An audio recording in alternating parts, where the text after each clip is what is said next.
আসসালামু আলাইকুম। দেখেন বাংলাদেশ থেকে কাঁঠাল আনা হয়েছে, অনেক মিষ্টি। দেখেন কাঁঠালটা কিন্তু অনেক সুন্দর, ভিতরে কাঁঠালের ভিতরে অনেক সুন্দর। দেখেন কাটতেছি এখন, মাশাল্লাহ। বিদেশে কাঁঠাল খাওয়া অনেক মুশকিল, কিন্তু এখানে আসার সময় সেভাবে ভালোভাবে আনা যায় না, এবং বিদেশ থেকে কিনতে গেলেও কাঁঠাল অনেক দাম।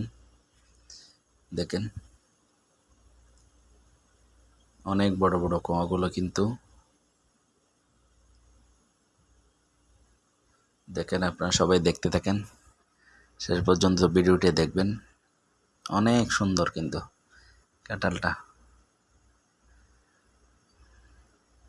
অনেক বড় না। এটা বাংলাদেশ থেকে এনে কিন্তু এখানে বিক্রি করে নাকি, ওখান থেকে কিনে